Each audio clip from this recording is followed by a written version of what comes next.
and it's Clint Eastwood. And he looks like Clint Eastwood. He's in the jeans and the t-shirt, and he's like 6'4", and he's Clint Eastwood, man. And I just start gushing. I say, Mr. Eastwood, gosh, I'm the biggest fan of yours. And ever since you directed Play Misty for me as the greatest, and then this, and I'm naming every movie that he ever had. And then I notice he's got a crowbar in his hand. And I'm still gushing, right? And I'm still naming all his movies and, all the spaghetti westerns and this and that. And he just looks at me like I'm from Mars, and he goes, "Get the out of my space." Battle Line podcast. If you guys listen to the episode with Kirk Lippold, because you've corrected me on his last name. If you listen to the intro to that episode, the first segment, then you heard Dan Gordon, but it was a really short segment just talking about what was going on in Israel. We had a much more in-depth conversation here, talked about really the history of Israel going back decades and into his own history, and a lot of great film stories from a guy who's been behind probably several movies all of you know. Oh yeah, dozens. I didn't know he was part of Pastor 57, Wesley Snipes, and a lot of those stories you guys are going to love, just because the way he tells them, and it's funny. It really is hilarious, especially the Israel stuff, just because he's been there, done that, and his opinion, I would say, is more valid than most out there. And I he has a lot of great things to say on both accounts, the serious stuff, and then we get the funny stuff. So I don't know, it was fantastic, man. Yeah, and he really is living proof that age is just a number. I mean, You meet a lot of guys who are 76 years old, which he is, and they're barely coherent. They're in terrible shape. He is the antithesis of that. Yep.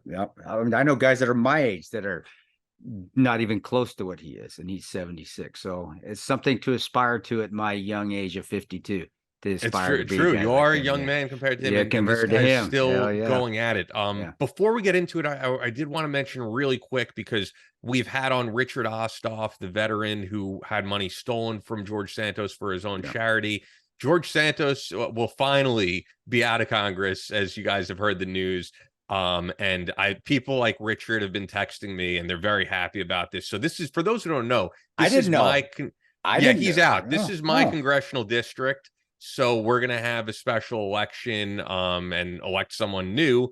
The whole time he was saying, I'm going to keep running, but just more and more dirt piled up on this guy. And who I really have to give credit to, and I know Richard does as well, and she's not someone I would agree with normally. I mean, Jacqueline Sweet is a very left-wing journalist. She would say that herself, but she is the one local Long Island journalist here who uncovered all this stuff, which the GOP did not, the Democratic Party did not. No one uncovered. This guy just ran for Congress without any question. And then when he got in the office, we learned his entire backstory was a lie. And I was telling Chris behind the scenes, and even friends and family, I was like, truthfully, guys, if this guy tries to run for this next congressional election, I think I can primary him out in the GOP and win. And I truly meant that. And I'm glad I will not have to do that, which I was contemplating. I would never want to be in Congress, but I just felt like, it's fun. Like, I had a conversation with my mom. She's like, they could use someone like you. And truly, like, my bar for Congress, for politicians, and you and I have debated this, but it's extremely low for me. Yeah. I don't give a bleep out me cursing this early in the podcast. Yeah, I don't give a damn about what you do in your personal life or any of that. It's a very low bar. Just be who you say you are. If you say you graduated from some college or you had a certain job, you should be truthful about that. Don't steal money from veterans. Don't steal the credit card information of your donors and try to use their credit. Like, this is an extremely low bar here. Yeah. And, I know there are a lot of people who I think are way too into their partisan beliefs, that they're just like, we should have kept him in. He was voting right on everything. There has to be some integrity there. I probably agree with George Santos how he voted on many things, For example, George Santos were very pro-Israel, but you have to be honest with who you are. And I'm glad to say that this guy's finally out of office. Oh, integrity. Politicians, you should epitomize integrity. I mean, but I don't expect them to. They should, though. That's the damn thing is, as a politician, you're supposed to be serving. You're serving others. It should be volunteer. It should be, hey, you should have to sacrifice things in your life to be a politician. Maybe they do. I don't think so anymore. I think they're more look like as rock stars and can serve without any virtue, without any integrity. We've seen it with both sides of the house. Neither side is innocent of that. But I don't know if we'll ever get back there. But this guy was next level. That's the thing. We've never had anyone who was, and I know people could bring up the president, but no one has lied about their background as much as this guy. Every single thing that he said, he directed the Spider-Man on Broadway. Now, these are real things he said. He said that he was in college volleyball team. His entire background was a lie, and there has to be some bar set where that's not acceptable. If that is the bar, that's the bar. That's for me. like, I think very low. Yeah, extremely low. An ant can probably get under how high that bar is. That's about as barely squeak under there. So I guess all you other politicians are safe. But no, he was a scumbag. I'll say he's a scumbag. So, but I didn't know. I don't really follow the news. I'm on social media now, maybe once every 10 days, 7 to 10 days. I didn't see any of that. So that's good to hear, man. But I'm sorry. I think you could have done a good job too. I was like, did you get it then? But I wouldn't really. I wouldn't want to, man. I wouldn't want the scrutiny of just like I have no interest in being a politician. But that's what makes a good politician nowadays is you shouldn't want to be a politician. That would make a good politician nowadays. Sure. The reason though for me was just like I don't think I would be elected in most cases, but I was like, if there's ever been a time and a place, the fact that this guy is my congressman in this district, I was like, it's like they're asking me to, because I know my district wants someone who's more right leaning on a lot of issues, which is why George Santos got elected. But they'd like to see this guy out. So I was like, I think I could primary him out and then win. But you could hopefully there's someone great out there who's going to win this special. I don't get into politics, and I would have spoken at your rally. We would have made cool. We would have made a ton of money for you to campaign on, because I don't do that shit anymore. Not saying I'm any big wig either. I'm not. But in the Republican side of the house, dude, I think we could have. In Long Island, I haven't been back out in the New York, Long Island area for a long time too. Well, come back out just to at least record a podcast once, because we've been going 4 years strong and we haven't done that yet. I know, but that means I got to go into the city. I don't want to go into the city, dude. Yeah. Hopefully, if you're at SHOT Show in Vegas, we'll be in the same room. If you end up going to that, probably not. But... Really? Okay. All right. Well, with that though, we're gonna get over to Dan Gordon, but before we do, our great sponsor who's been with us for pretty much the origin, Bubs Naturals. We love the products they put out. I can tell you, after you're at the gym, which you just were at the gym, their collagen protein is unmatched. And it's also the type of thing where if you're not looking to eat an entire meal after, but you're looking to supplement yourself with something that's not going to weigh you down, that is great, along with the MCT oil powder.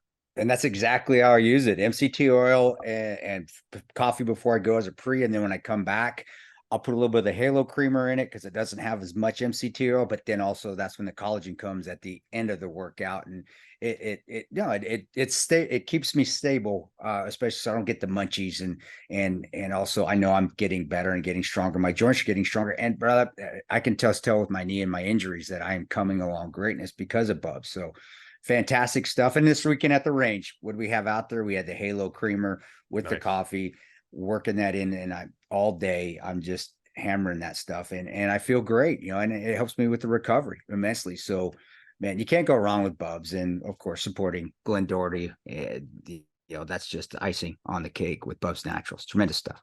Yeah, and the apple cider vinegar gummies with the mother, been taking those every single day. Great supplement. So check them out. BubsNaturals.com. Use the promo code BattleLine for 20% off. We're coming very close to Christmas, so this is pretty much your last call to get this type of stuff. If you're looking to get it as a gift or gift to yourself, bubsnaturals.com, promo code BattleLine for 20% off. And as I'm talking gifts for Christmas, I should throw out there, this is kind of last call on getting these pins that we did a while back. You can still get those at battlelinepodcast.etsy.com. Those are still available, so check that out. And yeah, with that, let's get right over to Dan Gordon.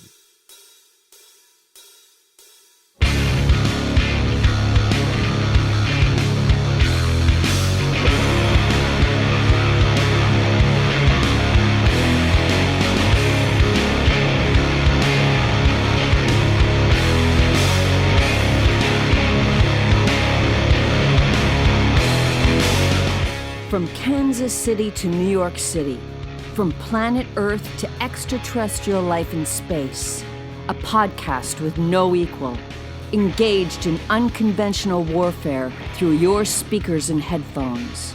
This is a show about embracing the suck, conquering your demons, and finding God in the face of adversity. Chris Tonto Peranto. Switch is on. Motherfucker, I'm gonna shoot you in the face. Ian Scotto. You know, Ian and I have been dating for a long time. You are now tuned into the Battle Line Podcast.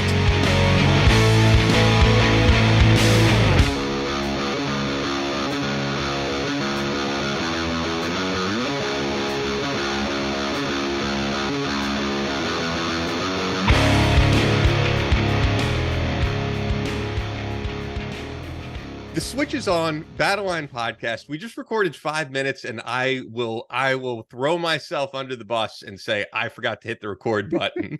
I'm not gonna pretend that we didn't talk about this already. So I congratulated Dan, of course, on his marriage in 2018. I didn't get a chance to speak about that the last time we spoke, and the last time we did speak, if you guys listened to the Kirk Lippold episode, we had Dan at the very beginning. And I did a quick segment with him. For those not familiar with him, you do know his work. IDF sniper, Hollywood film writer, best known for, and I said this when we recorded 5 minutes ago, but The Hurricane with Denzel Washington, truly one of my favorite movies of all time. Wyatt Earp with Kevin Costner, a classic, and Surf Ninjas, a film I grew up with as a kid. I remember seeing with my dad in the theaters, and also the oldest service member to serve in the Gavanti Brigade. I greatly apologize for not hitting record. I noticed it sooner than later, and 217 episodes in, I've not made this up. And bleep out the word up, Harold, because it's too soon in the episode for me to say it. YouTube, but because with the YouTube, they'll strike you if it's early on. But with that, I will let Chris ask his question again, and we'll get right into everything. Well, the good thing is we don't need to beep out his wife's age that he said to us that he shouldn't have. He made a huge mistake there, but that's okay. We don't have to do that. So now I was just asking Dan, with his experience with IDF, and we can get into it more, is just how are things going, and the ceasefire now that it's ended, like you said, and the IDF is going back on the offensive like they should. That's you don't let the enemy, when they're on the ropes, you don't let them recover. And that's my opinion. That's not Dan's opinion. That's my opinion. I'll let Dan say what he wants, but my question to him was just how is it going? So Dan, can we do that again, kind of like deja vu, or talk a little bit about what you're thinking? Sure. I think that Hamas probably was surprised by the intensity of the renewed combat. I think they expected that after the ceasefire ended, that Israel would say, well, can we have some more talks? And, maybe we could. They violated the ceasefire. They violated the terms of the hostage handover. And within 1 hour of the expiration of the ceasefire, Israel went back on the offensive, and it went back on the offensive in a very intense way. We had lost, I think, 8 or 9 days of the ceasefire. And as you know, intelligence that's 8 or 9 days old atrophies pretty quickly. And so it was not worth as much as it was worth when it wasn't 8 or 9 days old. That being said, we had numbers of targets that were in the package already. We started with an intensive aerial campaign, and I want to say something about sort of the pressure that we're under from the international community and from the United States, and that is, we're being told, oh, you need to hurry up and finish this war. And today the Biden administration evidently said, we need you to finish it up by January. Well, when the US-led coalition went up against ISIS in Mosul, which was not as complex an operation as this is, it took 9 months. Yeah. And nobody said, how much fuel are you letting into ISIS? And nobody said, how much humanitarian aid are you letting into ISIS? And nobody said, you got to wrap this up in 2.5 or 3 months. The effect of saying, wrap it up in 3 months, does the opposite of what you wanted to do in terms of easing civilian collateral damage, because it means you have to ramp up the amount of violence you're using if you want to wrap it up in 3 months. You have to be less surgical in your approach. You have to use a blunter instrument. So it's really kind of stupid and counterproductive on the part of those people who say they want to limit civilian casualties. That having been said, Israel did about 3 days of heavy aerial attacks as opposed to 2 weeks of heavy aerial attacks, which we did in the north of Gaza. We've moved the center of gravity of the conflict from the north, which Israel's fighting a 3-dimensional war, which I think is kind of unique, which is you're fighting in an urban environment in which there are high rises. So you have people on top of you, plus drones shooting down at you. You have people at street level engaging your forces. And then you have an underground, we call it the Hamas Metro, but estimates are between 300 and 500 miles of tunnels. Wow. that are most of the time 30 to 50 meters underground, sometimes more, that are concrete reinforced. These aren't little dugouts that, these are a combination of communication tunnels where you can move forces and large numbers of forces underground between various sectors of the battlefield, attack tunnels where fighters can pop up, hit you with an RPG and go back down, or launch more than RPGs, Coronet missiles. I mean, really heavy duty anti-armor ordnance, as well as command and control bunkers. So that whole metro, the underground metro, is a really challenging environment. In northern Gaza, we pretty much control everything above ground. We're still engaged in firefights with people who pop up from tunnels because the bulk of their fighters have gone underground.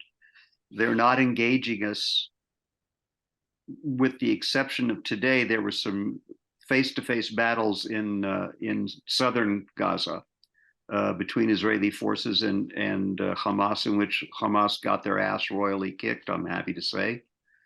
But in northern Gaza, they've primarily gone underground. We're doing mop-up operations there. We've discovered 800, at last count, tunnel entrances, of which we've either sealed or destroyed 500. We've gotten a huge amount of intelligence, which is enabling us to fight, I think, much more effectively now in southern Gaza than we did in northern Gaza. We've learned an awful lot of lessons from the fight in Gaza City that are being applied on the ground right now in southern Gaza. Southern Gaza is where the leadership of Gaza has retreated to, but it's also their home turf. Yahya Sinwar is from Khan Yunis, and that's in southern Gaza. That's where the heaviest fighting is right now, is in Khan Yunis. Mohammed Def, who's the number 2 guy, is also from Khan Yunis. So we're fighting literally in their home turf. The Israeli army today surrounded Yahya Sinwar's house, and by now they've probably gone into it. Obviously, he's not at home, but my guess is they're going to be able to glean a good deal of intelligence from what they find there. My guess is also that there's a tunnel entrance either inside that house or in close proximity to it, and they will find that tunnel entrance. That then opens up the whole question of how does Israel engage in terms of the tunnels. Israel's concept is to not go into the tunnels. That's where Hamas wants us to go in and fight. That's where Hamas has the advantage. So Israel is going to do everything humanly possible not to go into the tunnels, but to force the Hamas terrorists to come out of those tunnels and fight them on the ground. And there are numbers of ways that Israel can do that. People are talking openly now about flooding the tunnels with seawater, and that's a possibility. It's complicated by the fact that Gaza is, the terrain there is very loose sand, so there's no guarantee that numbers of those tunnels won't just absorb the water. But that is one of the options that we have available to us. We have other means of getting people to come up out of those tunnels. There was all this BS about, oh, we're going to make sure that the humanitarian aid that goes in only reaches the innocent people of Gaza and none of it will fall into the hands of Hamas. Well, anybody who knows anything about Gaza and Hamas and UNRWA and the Red Cross in that area knows that's utter and complete nonsense. I mean, I can email you videos, which are now on the internet, of Gazans who are throwing rocks at Hamas terrorists who have hijacked a convoy of aid. And the primary thing that they want is fuel, because that runs their generators and enables them to operate underground. Absent that fuel, we could make fairly short work of them because they need it to pump air in there. Yeah. They need it to run their electricity, to have light in there. And now, thanks to the humanitarian pause, which was supposedly just to help the innocent folk of Gaza, they've probably got another 2 months supply of enough diesel to let them stay down and rock and roll all day long. I would say the speed with which Israel has gone into the center of Khan Yunis is surprising. I think everybody's been impressed by how quickly they got into the center of Khan Yunis, which is a very, very tough fighting environment. They're using an awful lot of special forces right now. It's getting to be more surgical than blunt. They're using some pretty elite commando units to go in, and my guess is that as we face international pressure, I mean, we're very susceptible to US pressure because we have got to be resupplied. We're using up a huge amount of Iron Dome. We're using up a huge amount of 155 millimeter howitzer shells. That kind of ammunition has to be replenished, and we have one source for it, and it's the United States. So we're susceptible to pressure. And if we wind down major combat activities in January, as everyone is sort of suggesting now, then my guess is we will switch to the kind of nightly raids that you see going on in the West Bank and Jenin right now, where you have special forces units that identify targets, go in, take out bad guys, and go out. And that pressure will go on, I would think, for the better part of next year. I don't see that being anything that gets wrapped up in less than 9 months to a year. I agree. The special forces with Israeli special forces are excellent. Having been able to work alongside a lot of them before, But you're exactly right. And I think there's been a lot of restraint. At least that's, again, my opinion, just from the outside looking in. But I think there's been a lot of restraint because of the air power, the air superiority. So whoever has air superiority usually is going to win the battle. And there's no doubt Israel has air superiority. But you're right. They could have went and just bombed the living shit out of everything and it'd been over. But we would have had to people who say, oh, we're committing genocide, a couple things. I mean, that's a term that ought not to get bandied about. What was perpetrated against us on October 7th was an attempt at genocide, and Hamas makes no bones about the fact that that is their goal. It's in their charter. Their charter proudly says Judgment Day will not come until the Muslims fight the Jews, and the Jews will hide behind rocks and trees. And the rocks and trees will call out, oh, Muslim, there's a Jew hiding behind me, come and kill him. That's, quote, word for word out of their charter. So they make no bones about the fact that, and they don't refer to us as Israelis. They refer to us as Jews. And they make no bones about the fact I have a recording of one of the heads of Hamas saying, there are 7 million Palestinians abroad. The Jews are everywhere. Wherever you are, find one and slaughter one. Get your knives ready, cut their throats. How much does it cost for a knife? 5 shekels. Isn't a Jewish throat worth 5 shekels to us? I mean, they're very upfront about, and by the way, I respect them a hell of a lot more than the assholes who are in the streets saying, oh, I'm for a ceasefire in Palestine and free Palestine. No, they don't want to free Palestine. They want to kill the Jews. And I have respect for people who are honest. And somebody says, my goal is to kill the Jews. I know who you are. And now I have permission to kill you before you come and get me. That's fine. That's fair. I'm all for that.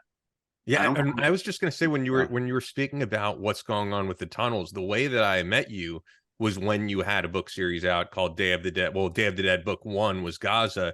And you've been sounding the alarm since since 2015, around there, or probably before then, right? Talking about how the same tunnels that we're seeing in Gaza, this exact same thing is going to pop up on the southern border of the United States. And you've been sounding the alarm that just as they're popping out of tunnels for kibbutzes, you're like, they're going to pop into farms in Texas and Arizona. And it's not just going to be illegal Mexicans coming over. It's going to be Islamic terrorists. Yeah. And I mean, honestly, exactly what happened to Israel on October 7th can take place tomorrow morning in San Diego. It can take place tomorrow morning in Arizona or in Texas.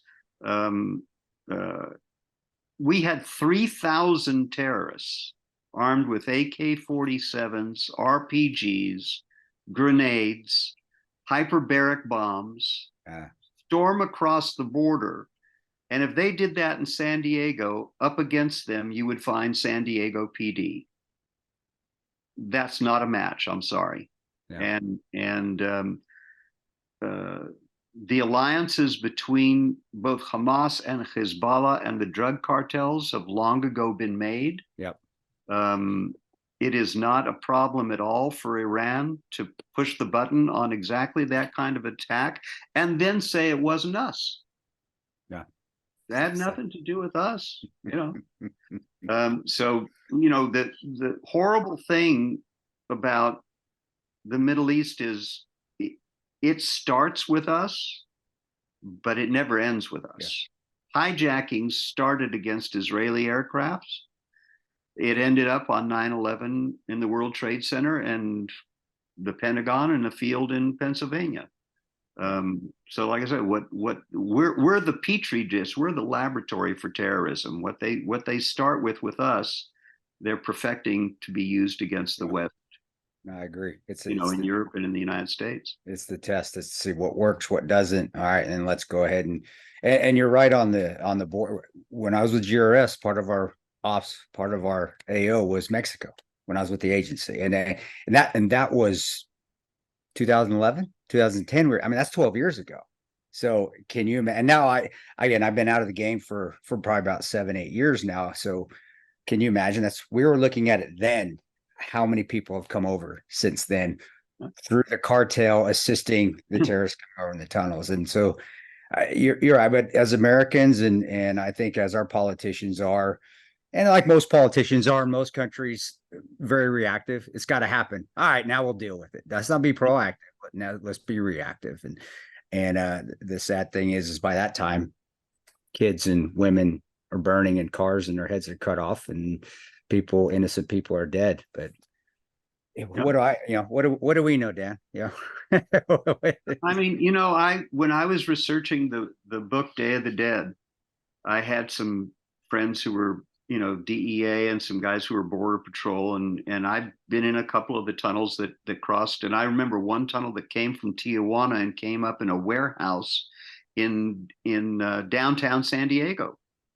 And wow, you could have, and it was, I said to the guy I was with, I said, I don't want to sound like a conspiracy nut, but the construction of this tunnel looks oddly familiar to me. This is extremely well designed, and it looked exactly like the tunnels that came underneath the Gaza border into Israel in 2014, in terms of construction and the way it was reinforced, and in terms of the way it actually had train tracks in there to allow them to, take heavy loads right through the tunnel. And you could easily have infiltrated a couple thousand guys in that tunnel. It was, 6-8 feet tall, probably about 8 feet wide. You wouldn't have had any problem infiltrating battalion-sized force, even a brigade-sized force, through that tunnel into downtown San Diego, and from that warehouse disperse them in pickup trucks, just the way it happened in Israel. I mean, you had guys on motorcycles and pickup trucks all throughout southern Israel, and they were very effective. They knew where they had great intelligence. They knew exactly where they were going. They knew exactly what their targets were, and they hit them. How does Israel handle the media, the media within when things are, because we're so relaxed. Honestly, I think our media has got out of control. The U.S. media, maybe at the international media, but seeing that initial attack, and there were media personnel that were actually there, so they had prior knowledge from Hamas. Does we give our American media a pass? And there were some from the CNN that actually contracted a few of those people to be on site to actually capture those horrific shots. I mean, they were capturing shots of them murdering the kids and children. I guess I never hear anything about if Israel tolerates that, or do they allow media within the areas? We allow them to be embedded? And I guess I've just never really paid attention. Does Israel allow that media to be embedded with their troops, to be right there with them? Which I don't think is correct. I don't think, even though I have a lot of media friends, Holly McKay's one of them. I think she's tremendous. She is tremendous in the media. One of the very few that I think has some integrity, but still, I'm not a big fan of that, because you're giving up intel, and then also you're allowing for propaganda later for terrorist recruitment, and then also trying to show a victory where there wasn't a victory. In my opinion, even on that beginning attack, it was the start of the war, but it wasn't a victory by any means. It was just atrocious acts. But how does Israel feel on media? And when you were in, how did you feel about that? Well, I served from 2006 to 2014. Which, by the way, hence I should throw out there, as you said, people know your age, and it's like oldest member of the Gavanti Brigade. You were serving alongside guys decades younger than yourself. You harder than woodpecker lips, brother. Damn, hard son of a bitch. I was 68 years old when I qualified for the Givati Brigade, when I got my beret. Pretty tough. I would say, you got some toughness in my life. Proudest day of my life. Anyway. From 2006 to 2014, I served in the military spokesperson unit, and I was what they called an escort officer. So Israel will allow, excuse me, on a limited basis, network correspondents to embed with selected units where we think, number one, it's safe. Right. Number two, it's not going to divulge intelligence that we don't want divulged. And number three, they have to go in with an escort officer. And the escort officer really is there. They bitch about it. My job as an escort officer was to take a bullet for the jerk that I was with. Because getting in and out of an armored personnel carrier is actually a skill in combat. It's shocker, right? Yeah. It's not really something that necessarily comes naturally, and you can get yourself and other people killed by doing it wrong and tripping and going, oh, my camera fell. And also we had guys, I mean, I remember when Michael Oren, who served in the same unit, who later became Israel's ambassador to the United States, he and I saved a CNN reporter from being lynched by an armored unit because this guy set up in a tank park on the Lebanese border. It was in the Second Lebanon War. And we had given strict instructions that there was to be no live shot because Hamas could, or Hezbollah rather, could track not just the signal, but they could turn on TV and see where you were and actually identify where you were. And we had an incident where some jerk did a live shot, and inside of about 30 seconds, that area was under mortar and Katyusha fire. Wow. And people got killed. So this guy was setting up a live shot, and the troops were ready to kill him. And Michael Oren and I, pulled the guy out there and pulled the plug on it, and saved a lot of Israeli soldiers from being court-martialed. I could care less what happened to the reporter. But yeah, it's a crazy story. And, well, I was also going to say another crazy story is basically how you got into fighting with the IDF at the age that you did. But I'd kind of like to transition to before that, because as you said, like, you joined after you had done everything you really can do as a Hollywood writer. I mean, as I said, The Hurricane, it's a film I feel like all of us saw, my favorite Denzel Washington movie.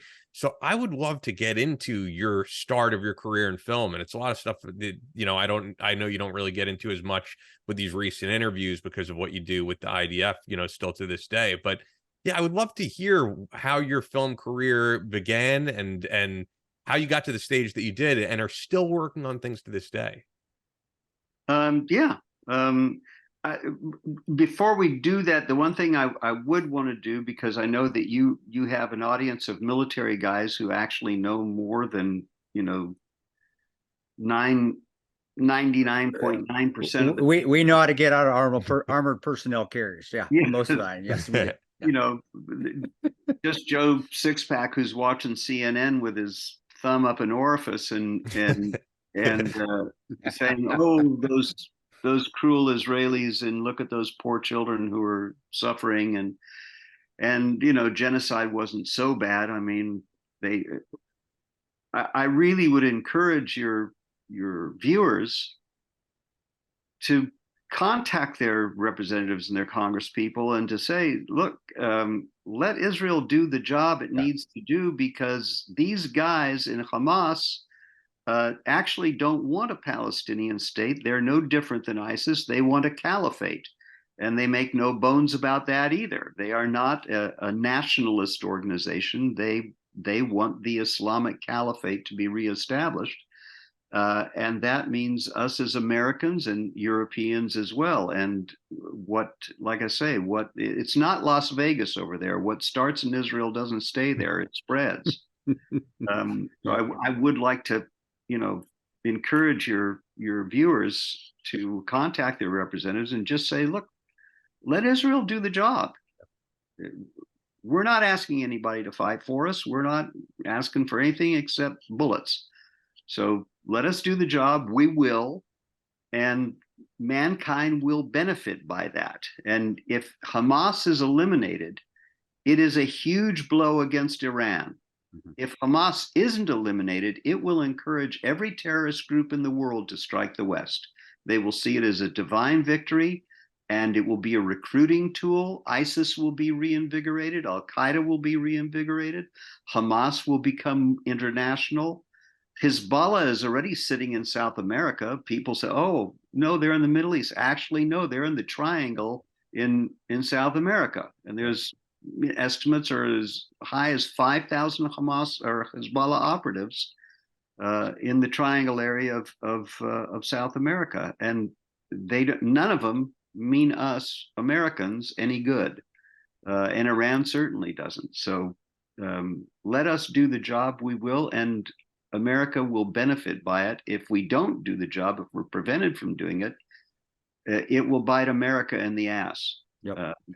It just will. So you know what's when this first happened, Ian and I talked about this. We had a 30. Sometimes we'll do a 30-minute segment before the get. And I remember somebody asked me, maybe I just spouted off because that's what I do. Sometimes I just run my suck and I can't turn it off. But I did say that. I said, what do we need for Israel? Well, don't worry about the aid. Israel's got money. Don't worry about the aid. I said, just stay out of their fucking way. That's all we got. That's all we ever have to do. Yeah. Stay out of their way and let them do the job. They know how. If anybody knows how to destroy terrorists, it's Israel. I said, we can learn from what they do. And we do learn. Well, obviously we do. At least the special forces community or our special ops community tries to learn from what you guys do. But I said, that's all we need to do. Just stay out of the hell, stay out of the way. And so you are. Wait, I want to get back to my original question if we can. No, we still got 30 minutes here, man. I just say one last thing exactly in that regard. I saw an interview with Queen Rania of Jordan, and she's a very elegant, nice-looking woman, very well-spoken, very Western, and she very presentable. And she said, you have to understand that what happened October 7th didn't happen in a vacuum. Mm-hmm. It was a result of Israeli occupation and settlers and settlements and a disregard for UN resolutions that ensure basic human rights.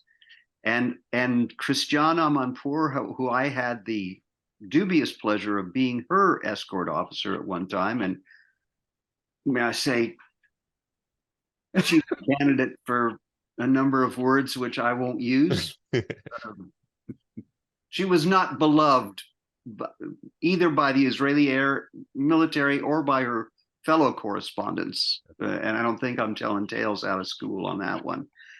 Anyway, Christiana Amanpour nodded sagely like, yeah, that's very true. That's very true. And the only thing I would say to that is that Queen Rania can be forgiven for not knowing what happened in her adopted country of Jordan, because she was born in Kuwait in 1970 when she was just an infant. But she could ask her husband, King Abdullah, who was 8 years old at the time. And I know he will remember, because in 1970, Palestinian terrorists, not Israelis, tried to assassinate her father-in-law, King Hussein, and depose him and establish a Palestinian state in Jordan. And King Hussein of blessed memory, peace be upon him, in Jordan, slaughtered tens of thousands of Palestinians and expelled tens of thousands more. And it was called Black September.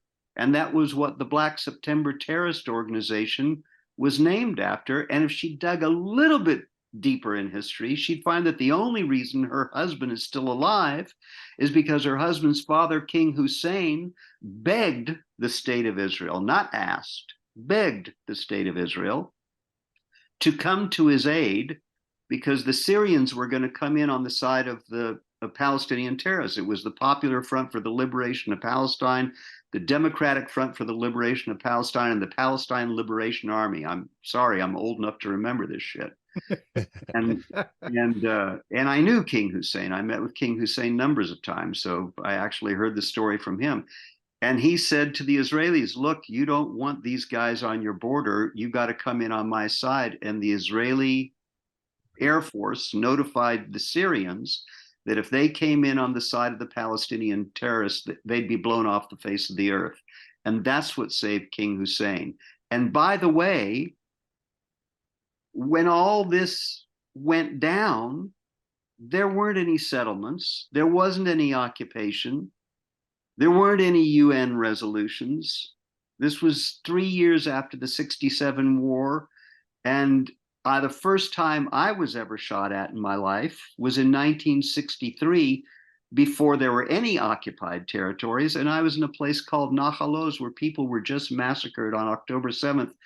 And I was planting palm trees with another kid, and we got, wow. They opened up on us with machine gun fire. They were called Fedayeen at that time, from Gaza. They were Palestinian terrorists who were in Gaza. That was before there was any occupation, before there were any territories. None of the bullshit that people say are the root causes. The root causes are because Palestinian rejectionists, not all Palestinians, but those Palestinian rejectionists refused to accept any Jewish state of any size in any borders anywhere in the land of Israel. Period. End of story. The day they do, there'll be peace. Anytime an Arab leader has ever reached out to us and said, let's make peace, whether it was Sadat, whether it was King Hussein, whether it was the Abraham Accords, whether it was just about to be the King of Saudi Arabia, Israel has said, absolutely, let's make peace. So if there ever comes to be a Palestinian Sadat, there'll be peace. But as long as there's a Palestinian Yahya Sinwar or Mohammed Def or Mahmoud Abbas, it's not going to happen. Sorry, end of speech. No, I love listening to that. No, it's go great. ahead, and I love hearing no, just that. It is. And you're a wealth of knowledge of what has gone on there for the past decades. Hey guys, hope you're enjoying this interview with Dan Gordon. And I should throw out there that, if you're this far into the interview, we talk about far more than just Israel. So, if you want to hear his great film stories, he's got plenty of those. So don't go anywhere. You just had a course in Kansas shooting with Fort Scott Munitions. Yeah. And they've been with us since the very beginning. That is all that you guys shoot with. And it was tremendous course. Had a defensive concealed carry course on Saturday. And then our next sponsor that we have for this show, Photonis Defense, Phil Otto, came in and taught a night vision course on that Sunday. It was wonderful. I mean, just wonderful time out there. Ammunition is fantastic. FSM, just the way they support us, and they support Battle Line Tactical with the range that we use. It was just another tremendous course, another tremendous supporting outing from Fort Scott Munitions, who, guys, I highly recommend their ammo, and I just highly recommend their company and all the products that they have out there. And especially as we get into Photonis Defense too, I extremely highly recommend night vision made by Photonis Defense, brother. Yeah, we'll get into that next. It's just amazing. But anyway, Fort Scott Munitions, tremendous time again at Battle Line Tactical Range this weekend. Absolutely. So Fort Scott Munitions is a manufacturer of multi-federal patented solid copper and brass CNC spun ammunition that is designed to tumble upon impact in soft tissue, leaving devastating wound channels for faster bleed out and quicker incapacitation. This ammunition was originally developed to innovate and improve on the standard of military-grade ammunition design. It was found that not only did the TUI ammunition outperform competitors in the self-defense industry, but it quickly became apparent that it would be a top contender for hunters alike. With the ammunition being CNC spun, the tolerances are some of the tightest on the market, ensuring that you receive the same results with each pull of the trigger. Fort Scott Munitions is available throughout privately owned businesses in all 50 states, but just go to fsm.com and use the promo code BATTLELINE for the best deal through us, where you'll get 15% off. That's fsm.com, promo code BATTLELINE, only available to listeners of the Battle Line podcast. Fort Scott Munitions is a proud supporter of Chris Peranto, Battle Line Tactical, and the Battle Line podcast. Now, as you were saying before, at your recent course, you were with Phil Otto of Photonis Defense, teaching new guys night vision, or some guys who are more seasoned on night vision, but really how they could use this stuff and why Photonis is the leader in that field. And I think a lot of them, I saw with the optics that we had there. He brought out the PVS 15s, the binos that Photonis is actually becoming very famous for. And it is literally night and day difference when you look at Photonis night vision compared to any of their competitors out there. And Phil's just a great guy. It was just a wonderful time being out there. And he was the lead instructor. I was assisting Phil. He ran a great course. And again, just me out there using the night vision as well. It is so much better than the stuff I had back even when I was working for the agency or Ranger Battalion. And we had the best of the best stuff.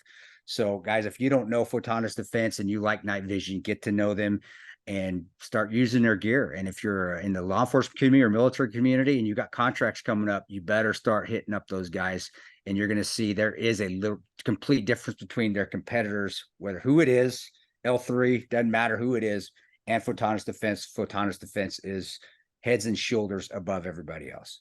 Yeah, absolutely. And I'm looking forward to hanging with those guys again at SHOT Show. They will be at SHOT Show for anyone in the industry.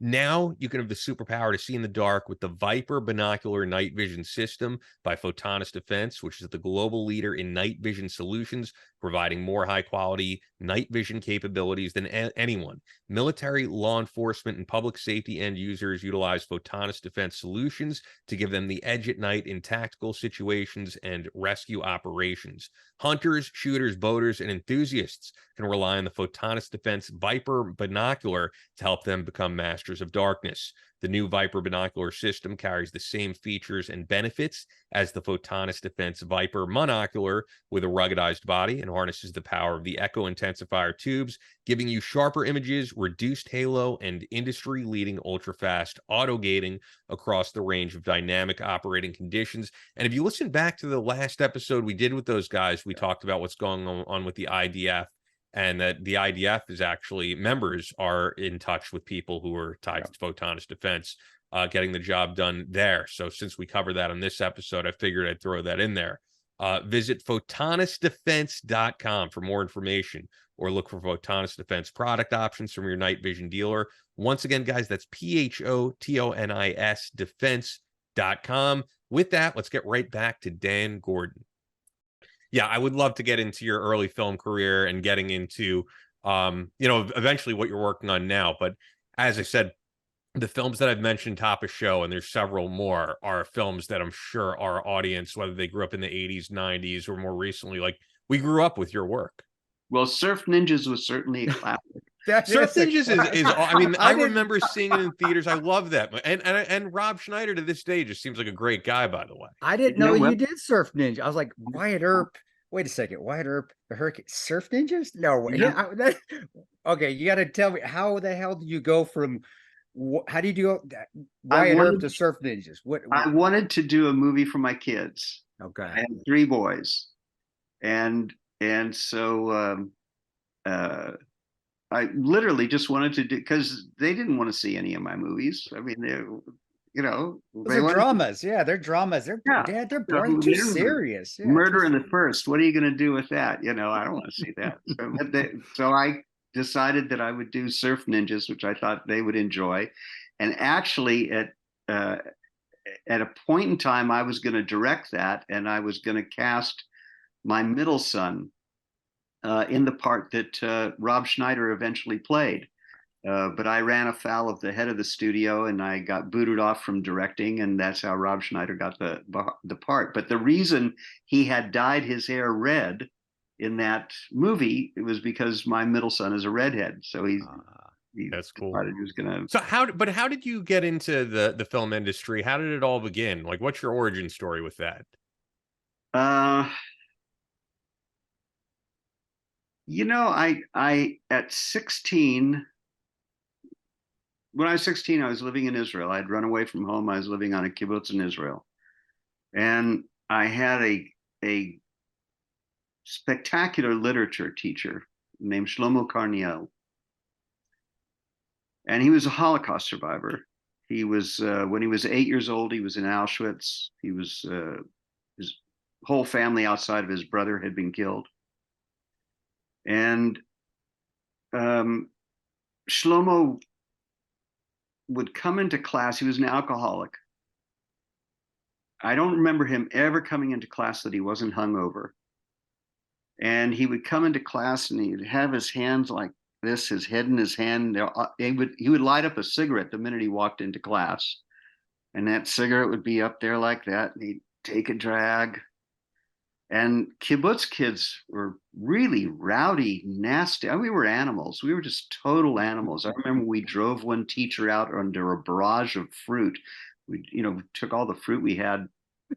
And for those who don't know, kibbutz is it's just a community that you live together in. Little agricultural community, and the kibbutz kids were just animals. I mean, just very, boisterous and wild. And like I said, we drove one poor teacher out under a barrage of fruit hitting him. And Shlomo was so charismatic that he would just lower his hand and barely above a whisper, he'd start to speak. And people would just lean forward into him, and he was mesmerizing. And he, at the beginning, when I first got there, I obviously didn't speak Hebrew that well. I had only been in Israel, I think, for about 2.5 or 3 months before school started. And I have a good ear for languages, and I could get along conversationally, but I couldn't write well. And he was fluent in English, and he let me write my essays for his class in English. And he said, I'd like to come out to your kibbutz. I went to a regional high school. He lived about 5 miles down the road. He said, I'd like to come out to your kibbutz this Saturday and have a talk with you. And I thought, I'm in real trouble. I'm about to be expelled from school. That's the only reason I could think that somebody wanted to, come out and talk to me. And that was a big deal in those days because buses didn't run on Saturday because that was the Sabbath, and he actually had to rent a car to come out and meet with me. And there was a forest above our kibbutz, and we took a walk up in the forest. And I thought, God, this is getting serious. He's, I'm going to get expelled from school. And if I'm expelled from school, maybe I'm going to get kicked off this kibbutz. I didn't have anywhere to go there. And, I thought I was in real trouble. And he said, I have what I think is very bad news for you. And I thought, oh man, here it comes. I'm out. He said, I think you're a writer. And I don't know what you want to do about that. He said, if I were you, I would run from it. But if you decide you don't want to run from it, I think I can help you. Well, I had been waiting to hear those words. I was only 16, but I've been waiting to hear those words for as long as I could remember. I wanted to be a writer. And he said, okay, from now on, you don't come to class. I'm going to give you a list of books to read, and I don't want you to write anything because you're not ready to write yet. If you start writing now, you're going to develop bad habits, and you're going to ruin yourself as a writer. All you're ready to do right now is read good books. I'll ask you questions and we'll talk about them. That's all we're going to do for the next year. I don't want you writing anything. No more essays, nothing. And that's what we did. I would go to the library instead of going to his class, which was world literature. He taught world literature and Hebrew literature. And he put me on the best reading list I had ever been on. I never found anything in college to match the reading list that I had that year. And we talked about the process of writing. We talked about the books. And I owe him a career. When I got back to the United States, because I knew I couldn't pass in Israel, in order to get into college, you have to pass matriculation exams. And there, at that time, you had to have, I think, 3 years of physics and chemistry and trigonometry.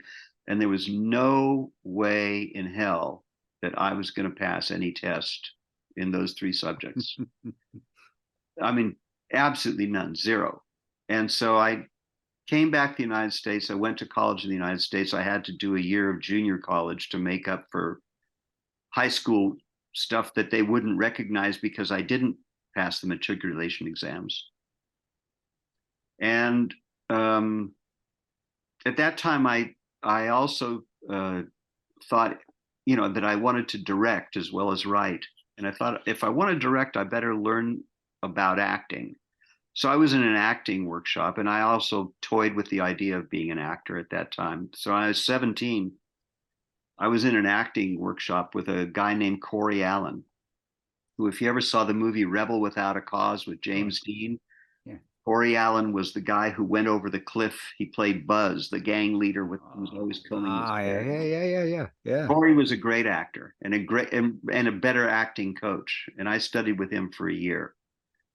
And he had a rep company that I was in called the Oxford Players, and that was pretty cool. And I was with some really good actors, and I was the baby of the bunch, and I got to a good education there with these guys.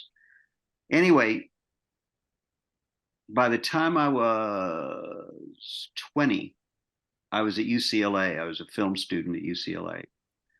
And one day I saw Corey on campus, and I said, "What are you doing on campus? What do you?" He's 30 years old. He's not a college student. He said, "I just got signed by Universal Studios. Easy Rider had just come out, and The Graduate had just come out. And Universal decided that there was probably something in making youth movies that appealed to young people. But up until that time, that wasn't the business they were in. So they started something called the New Talent Program, and they hired, I think, 5 teams of writers, directors, and Corey was one of the directors they hired. So he said, "I just got hired by Universal, and they want to do a youth movie, something that will appeal to kids your age, and so I'm on campus looking for a script." And I said, "Well, Corey, this is just the luckiest day of your life, man." I said, I don't know what you did right this morning, but this is." I said, "I happen to have the greatest youth film in the entire world," which was total bullshit.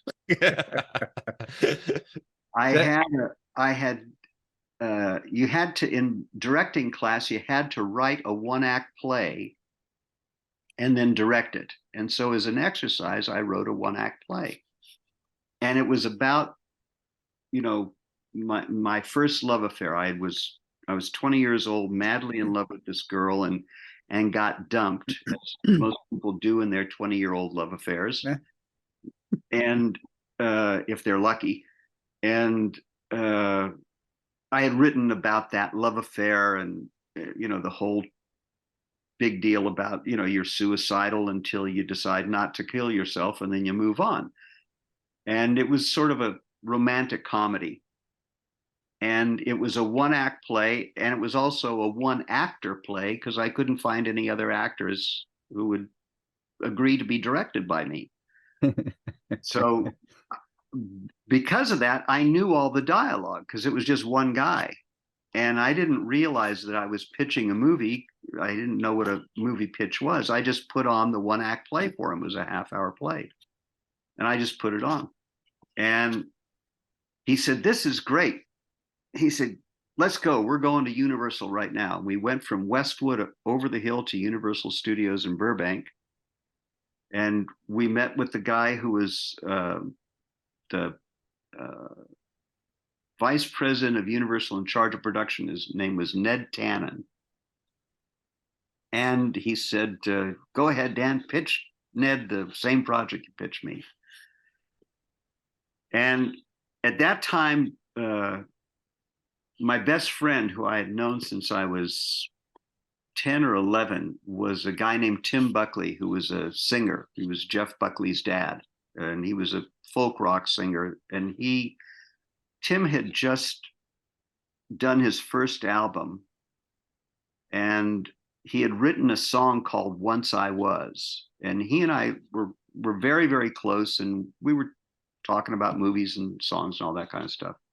And that was the title of this 1-act play. It was called "Once I Was." And so I said, there's this Tim Buckley song called "Once I Was," and that could be the theme song of this thing. And then I pitched it. And I said, he actually wrote it as a theme song for my movie, which also was bullshit. So I pitched the thing, and Ned said, "How old are you?" I said, "I'm 20. He said, "Call your mother. You're too young to sign a contract." And I called my mom, and she came down, and I didn't think that I might need an agent or a lawyer or anything like that. And my mother signed the contract, and I was under contract at 20 years of age to Universal as a screenwriter. By the way, the reason this is so amazing is because when you see movies today, they are so afraid of taking any risk. That's why everything is a remake of something from the 80s or 90s. That's like, and it's the Barbie movie. It's stuff that they know is going to make a profit. Like to think that a motion picture studio like Universal took a risk on you, someone with no experience at all. I mean, it's another world. It was back in the day where you walked into a room with one guy who could make a decision. You told him a story, and if he liked it, you signed a contract. That was it. So then I got the princely sum of $1,876.26, which was guild minimum at the time for and we were the lowest people on the totem pole there, so we didn't actually have offices on the lot. Universal had bought a motel across the street from the studio, and we called it the Leper Colony. And it was the first year of the Universal tour. It was 1967, and we had to park in the tour lot, and you paid when you left the lot, but if you had a lot pass, you didn't have to pay. So I had this little cubbyhole office, but it was great. I mean, I had a desk, I had a phone, I had a chair, I had an IBM Selectric typewriter, and it came equipped with all these office supplies. Yeah, typing paper, yellow legal pads, carbon paper, which people don't know what that is today, but there was one thing called carbon paper. Whiteout, which people don't know what it is, but there was a time when there was whiteout, and bunches of these, number 2, pencils that were great pencils. So I figured all that if it's in my office, it belongs to me. Well, that's expensive. They're going to expense you for it. Right? So there was a guard there whose name was Scotty, who was sort of this legendary guard who had been there since the silent movie days at Universal. And I said, Scotty, look at all this neat shit they give you when you work here. Help me load this stuff up into my car. So Scotty helps me load all this stuff up into my car, and I go home and I called all my friends and I said, hey, you guys need any typing paper? You need any? I got all this shit, man. I can't use it. I'll hook you up with whatever you need. I got, come on over and get it. We're in Fat City, and they'll probably give me more. That was on a Friday. I come into the office on Monday. No, excuse me, that was on Thursday. I come in the office on Friday, and the phone rings, and it's a female voice, and she said, this Dan Gordon? I said, yes, ma'am. She said, please hold for Mr. Wasserman. Now, Lou Wasserman was chairman of the board of MCA Universal Studios. But that does not describe what Lou Wasserman actually was. Lou Wasserman was God. Lou Wasserman, first of all, he was mobbed up. All of Universal was mobbed up. They were backed by mobsters out of Cleveland. There was an attorney named Sidney Korshak who was the connection between the mob, and there was a guy named Mo Dalitz who was the mobster who, he backed Universal, and everybody knew it. Everybody knew it was mobbed up. And Lou was a terrifying figure in Hollywood. He was the last mogul. All the other old guys were dead and gone, but Lou was still there. He was a tall, skinny guy who I had never met, by the way. I mean, why would Lou Wasserman ever want to meet me? I was 20-year-old nothing. So when this woman said, please hold for Mr. Wasserman, I knew it was a joke. Because there's no way Lou Wasserman would be calling me about anything. So I knew it had to be one of my friends who was playing a joke on me. So I said, hey, put Lou on.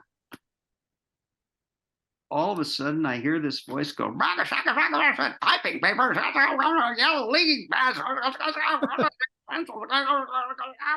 never work in this town again.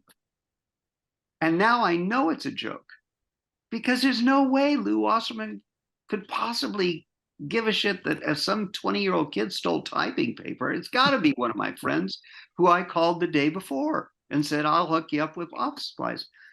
So I said, you know what, Lou? Fuck you. And I thought, one of my jerk friends is playing a joke on me. Phone rings again. There's no female voice saying, please hold for Mr. Wasserman.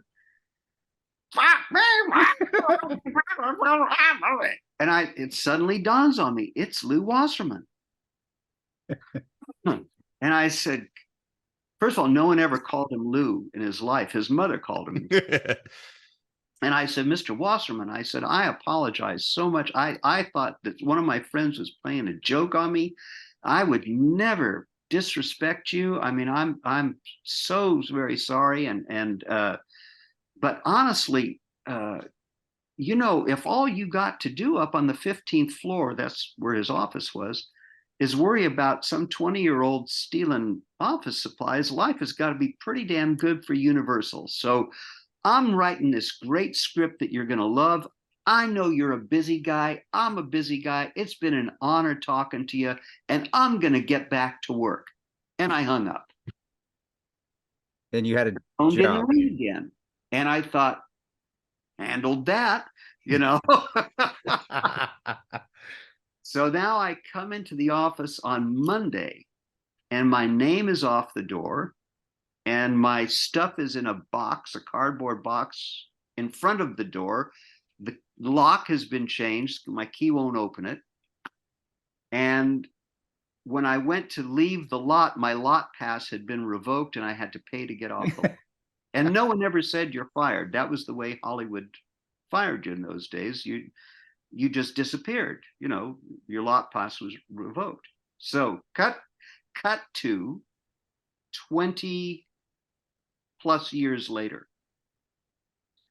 I was doing a picture called Gotcha with Anthony Edwards and I can't remember the name of the actress. She was hot stuff at that time. Anyway, let me see if I can look this up as we're speaking. Go ahead. Yeah, a guy named Jeff Canoe, who was a hot director at the time, was directing it, and Anthony Edwards had just come off of Revenge of the Nerds, so he was. Is it Linda Fiorentino? Linda Fiorentino. Little is that is that Vision Quest? Is that What's that? Vision Quest? Did she do Vision? Is that the Linda Fiorentino? I got it. He was hot stuff at the time. Anyway, so I was doing this picture called Gotcha, and it was in turnaround from Fox. I started developing it at Fox. Fox didn't want to do it, and so I set it up at Universal. And I was, you know, by now I'm 40 years old, 41 years old, something like that, and I'm fairly established. And I'm by the way, Chris is right. She did Vision Quest. Okay, good. No, I know exactly. That was my teenage years. She was hot. That was Vision, and she was in the first Men in Black. She was extremely hot. So it was, you know, it was a good cast. I mean, Anthony Edwards, Linda Fiorentino, and the guy who played Mo Green, in Godfather. Was playing Anthony Edwards' father. His name was Alec Rocco. Great actor. Very nice. Great character. He was always a good character. You put him in, he was a very good comedic actor. He was doing comedy in this, and he was wonderful. So anyway, we've got a good cast, good director. Just set it up at Universal. It was in turnaround from Fox. And I'm walking out of Frank Price's office, who was head of productions of Universal at that time. And we're on the 14th floor of Wasserman Tower. And we're coming out of the office, and he's walking me to the elevator. Elevator doors open up, and out steps Lou Wasserman, whom I have never met. I've had 2 phone conversations with him, but I have never had the pleasure of meeting him. And so Frank says, Mr. Wasserman, he said, this is Dan Gordon. He's doing this picture we just picked up in turnaround from Fox called Gotcha. Anthony Edwards, Linda Fiorentino, Jeff Canoe. And I can see that Wasserman is not listening to a thing he's saying. The minute he heard my name, he's trying to figure out, I know that name. And so I'm pushing that elevator button. And the doors open again. I was this close to a clean getaway. I mean, I was just so, I could smell it, you know. And he reaches out and he grabbed me, and he had one of those really bony old guy grips. You know? And he got me on the bicep, between the bone and the bicep, and just really got me. And he was a tall, skinny guy, and he had a good grip. And he didn't look at me at all. He looked at Frank Price and he said, just make sure he doesn't steal the office supply. He remembered. And That's crazy, man. I thought, this is the greatest man I've ever met in my life. There's no one in my life. I mean, that is a great, great man.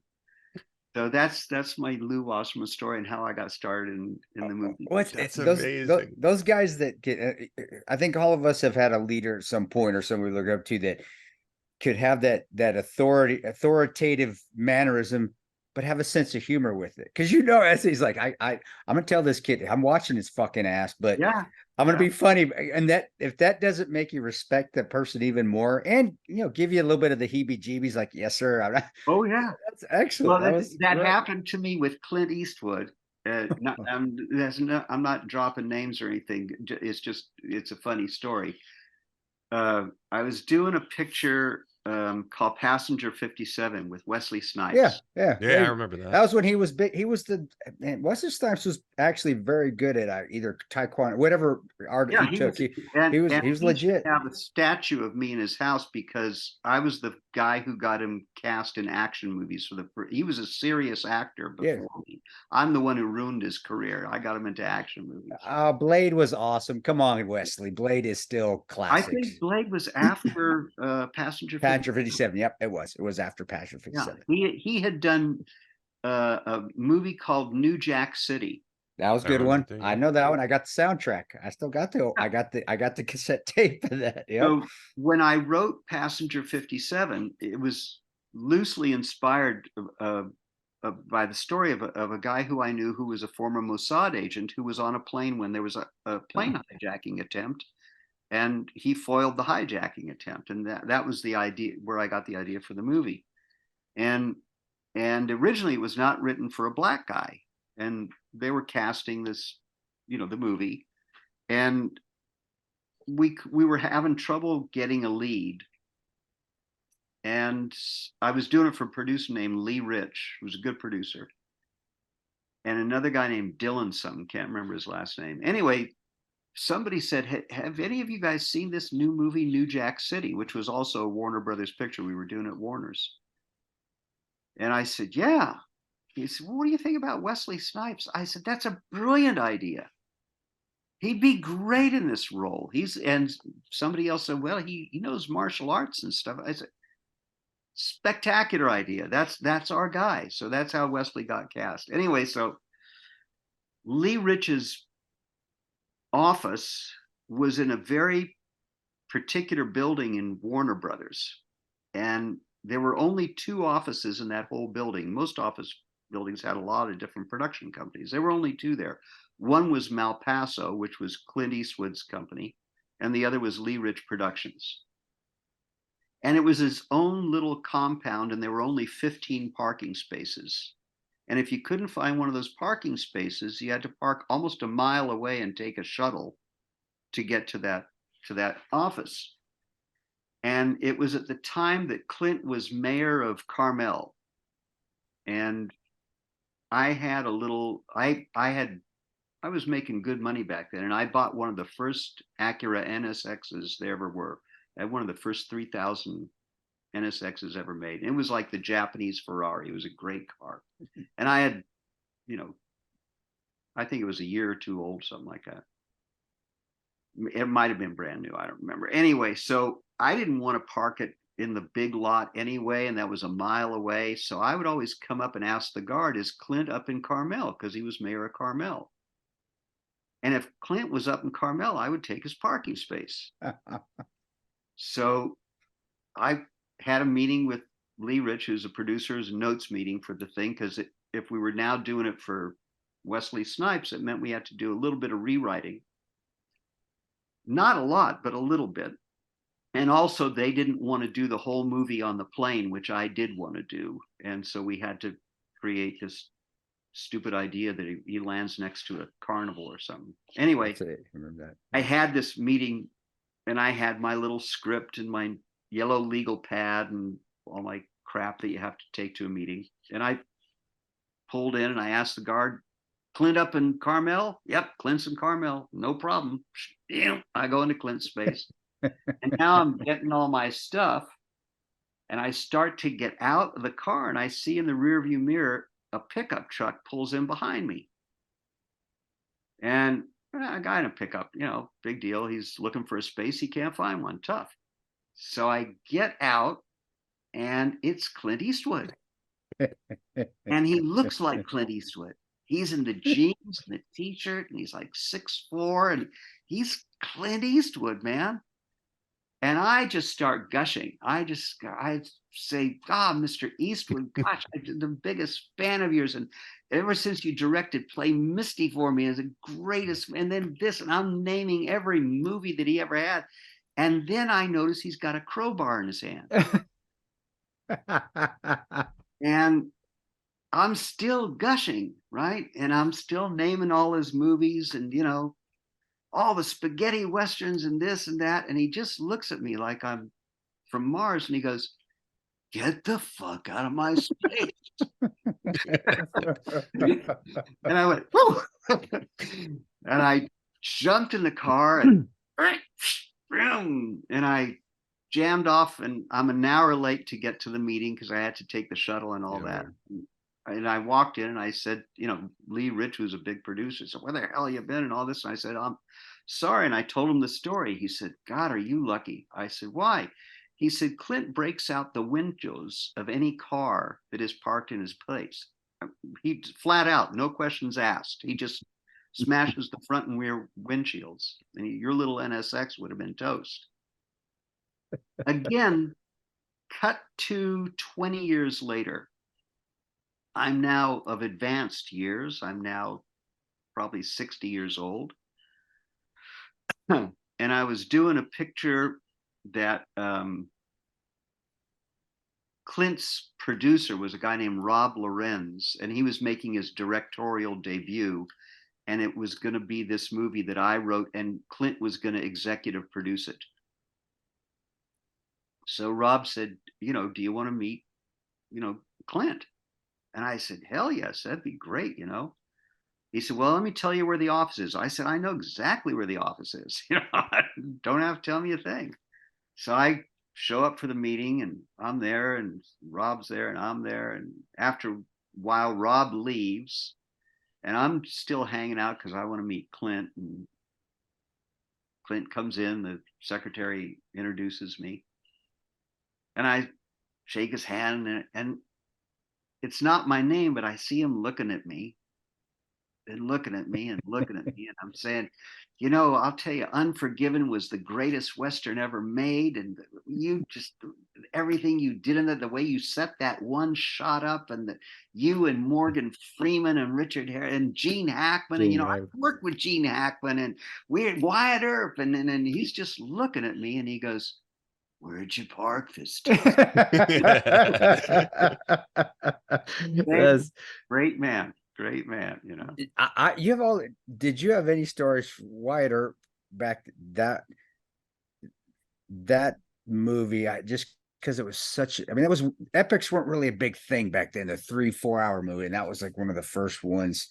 Yeah. And I am a big movie. Ian will tell you, I'm a huge movie. Yeah. That's all I do. I watch movies, and at that time, Tombstone had come out. That had been pretty good, but very bubblegummy. But we liked that. I was then Wyatt Earp, and it was 3 hours long, and I used to read the movie reviews when I was downrange too, because you get bored. I'd got something to read, and there was always scuttlebutt that was difficult to make or was hard to get through. Did you have any of those issues, Mick? And it was arduous because you were really making it out there, and that, hey man, it was out in the Rockies. You guys were out doing it. Was it any stories from that yeah.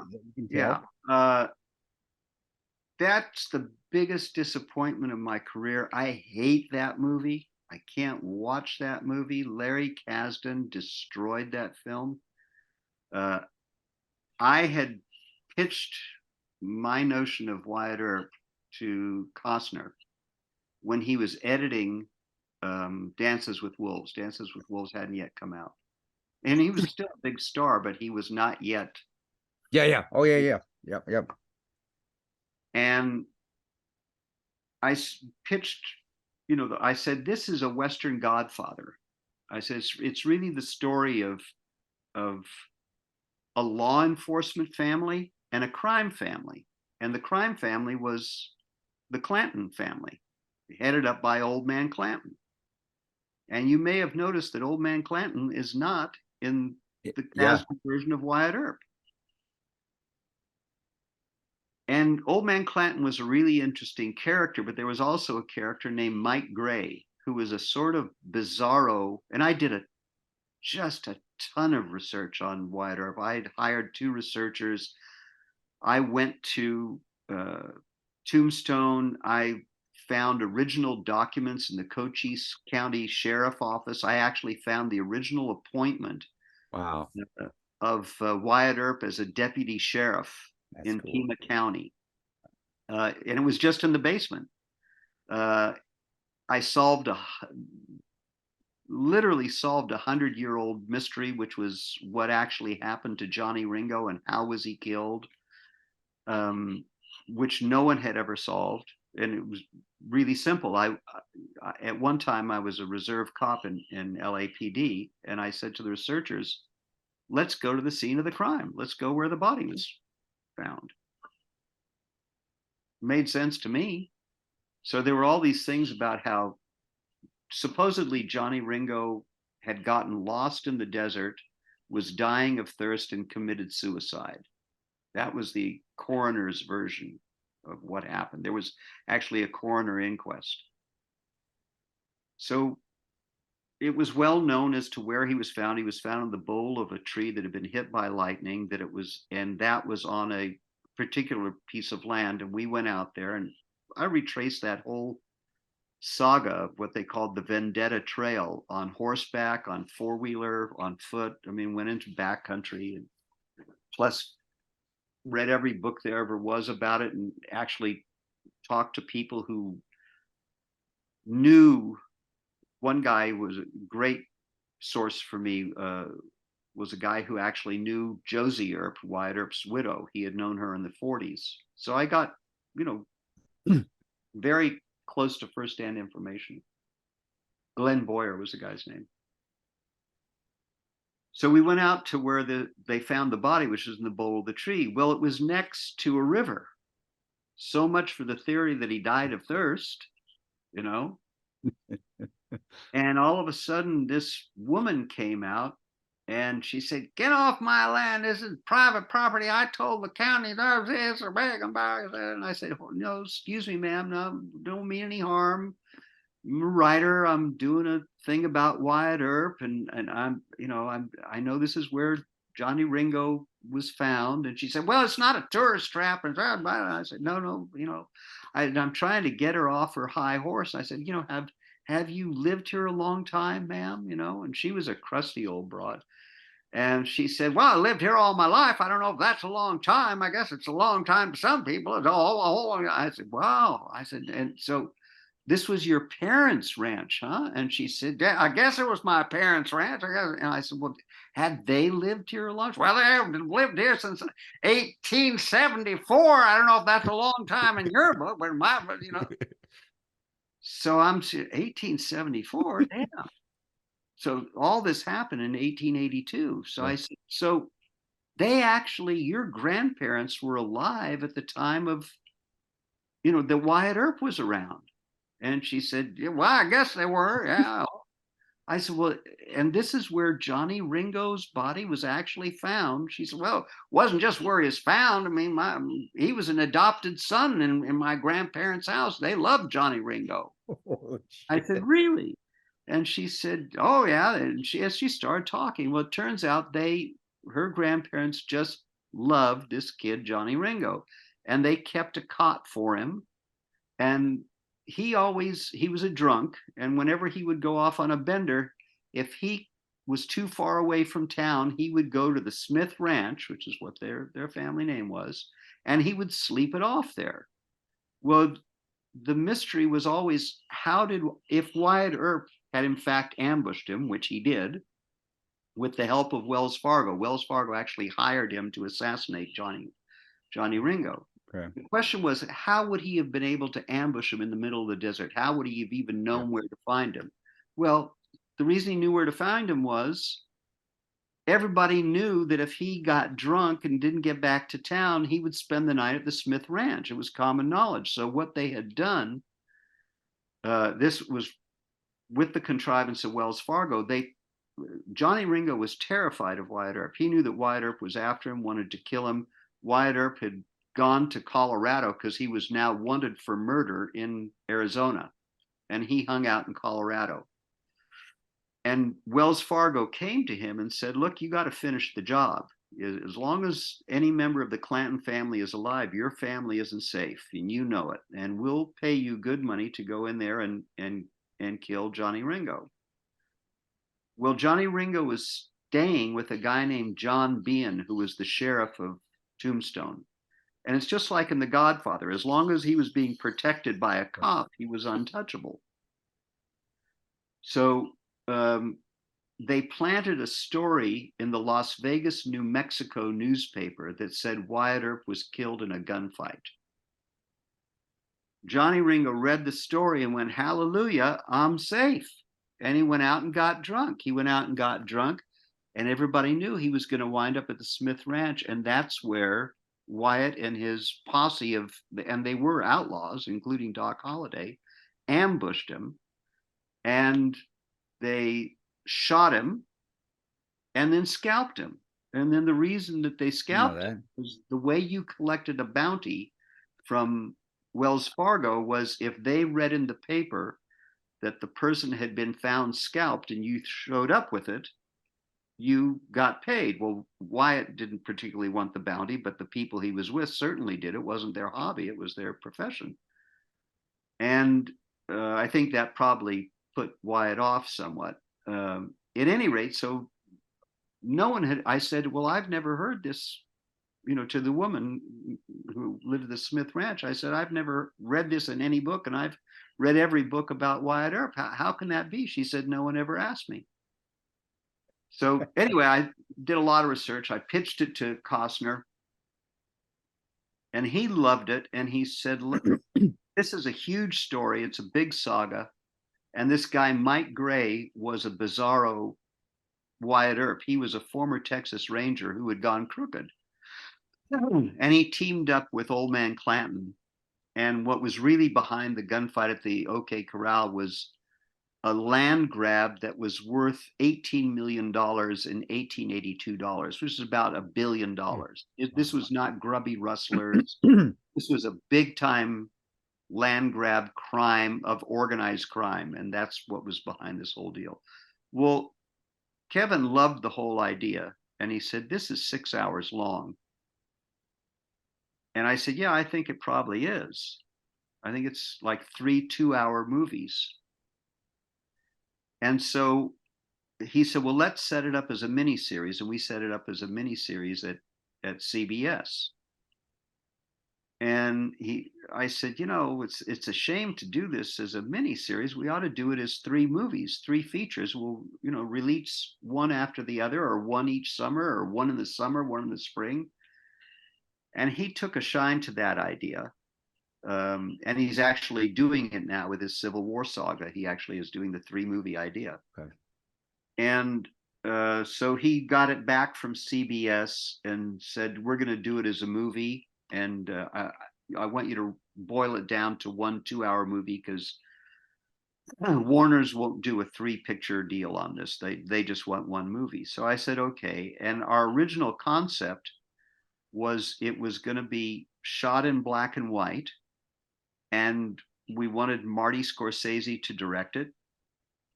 And the cast was supposed to be, and Kevin could have gotten anybody. He was the biggest movie star in the world at that time. He had just won the Academy Award for Dances with Wolves.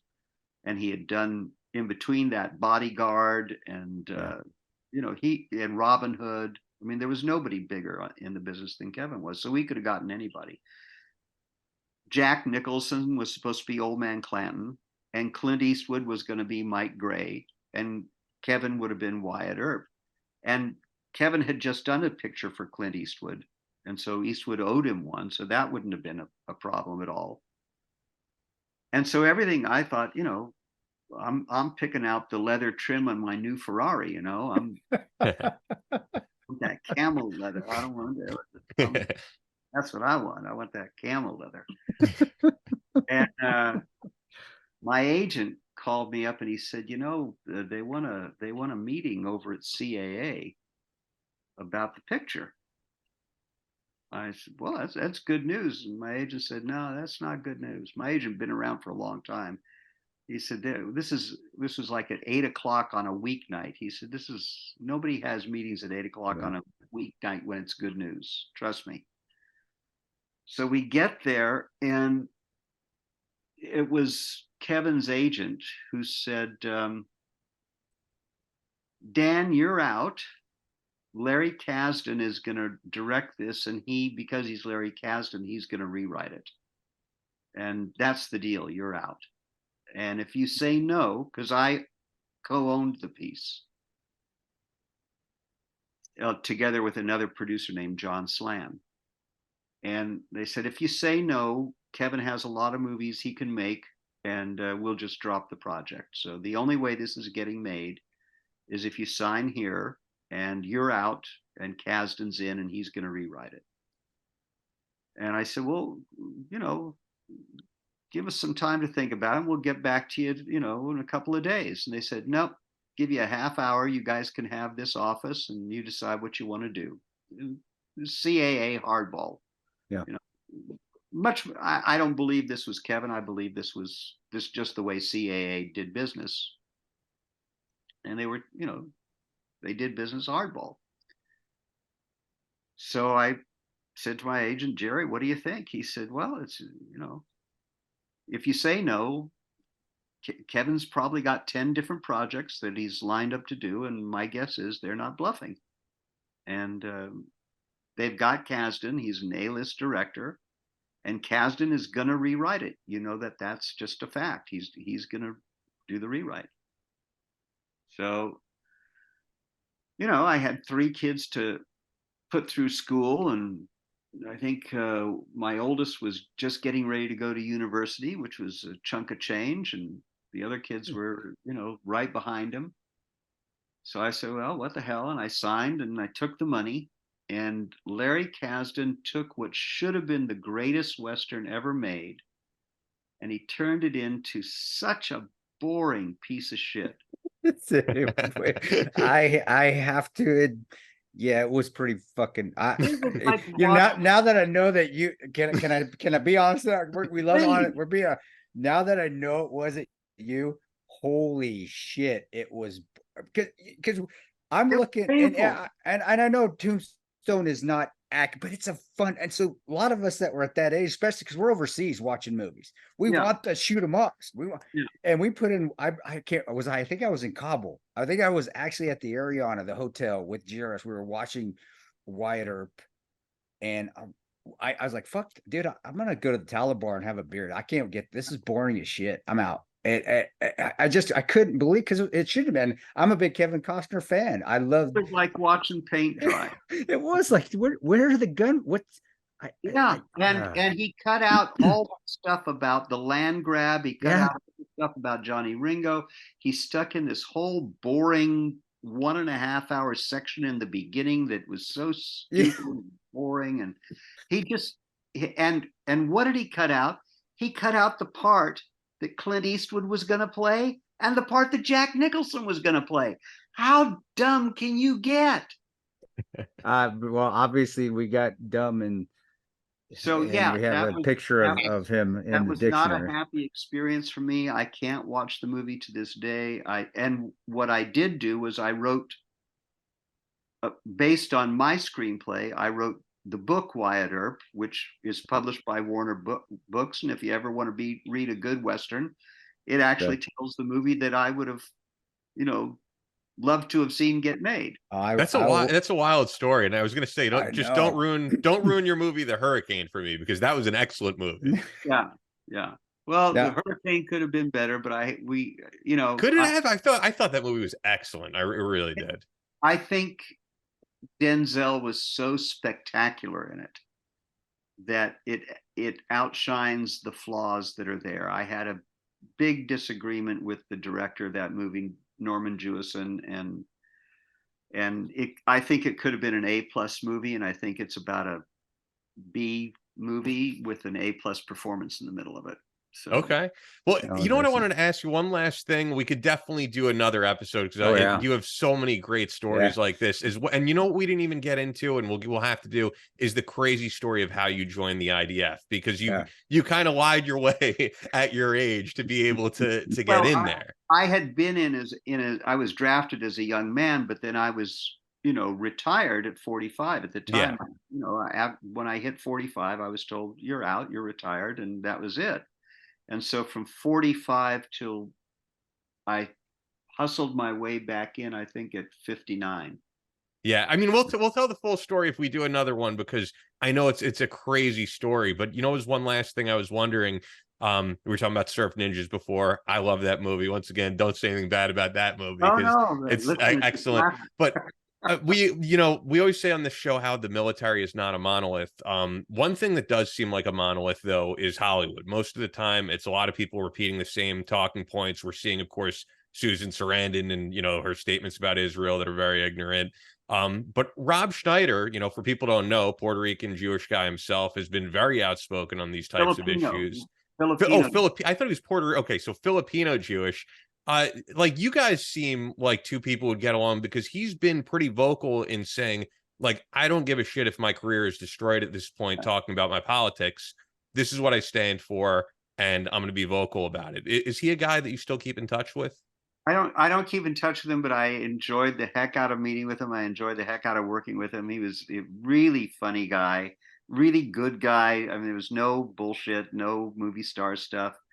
But it was one of the things that was funny about it was, Surf Ninja is the story of these two Asian kids from a fictitious Asian country called Patusan, who discovered that they are actually princes and in line for the dynasty, and they've got to battle the wicked Colonel Chi, who was played by the very great Leslie Nielsen, who was just the fun. I'll have to tell you once, Leslie. You got a story with Go for the it. naked gun. You got a story with Naked Gun, Leslie Nielsen? Oh my goodness. Oh my goodness. When I was doing Highway to Heaven, Leslie guest starred in an episode that I wrote, and I can't remember the name of the episode. But anyway, so Leslie was starring in the episode, and I was looking forward to meeting him because I just thought he was, tremendously funny. And he's a Canadian guy, and all my family on my dad's side are all Canadian. His dad was actually a Mountie. So I'm in my office, and I didn't go to the set every day. I would go to the set once or twice during a shoot just to see how things were going, but mainly my job was writing. And I wasn't needed there, so there was nothing for me to do. So one day I get a call from Mike. I was in my office. He said, "Can you come down to the set? We've got a problem. We need a quick rewrite." And which was odd, because Mike is a great writer. I thought, if he needs a rewrite, why doesn't he do it? He's right there. He many times would do that if we would lose a location or the weather would change or something. He'd just change it on the spot. Mike was a genius. And I said, "Well, why don't you do it, Mike? I'm not trying to get out of the job or anything, but what's the problem?" He said, "I'm in a very delicate situation here, and you'll understand when you get here." And I said, "Okay." And I'm the butt of a lot of practical jokes because I'm very gullible. I tend to believe people. So I came down onto the set, and there's Leslie, and everybody's gathered around, kind of long faces. And Mike says, "Leslie, come here. We'll just go over here to be very discreet, and we'll just, have this conversation." I said, "What is it?" And Leslie said, "Well, nice to meet you, Dan." I said, "Well, very nice to meet you, Leslie. I'm a great fan." Totally straight. He was the character, out of Naked Gun. He was completely straight. He said,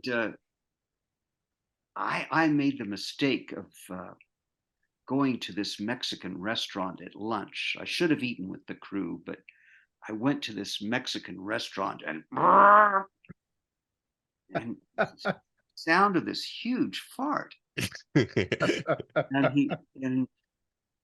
I don't want to say anything. And Mike said, you understand the problem? He said, I'm having a little trouble getting through more than one line of.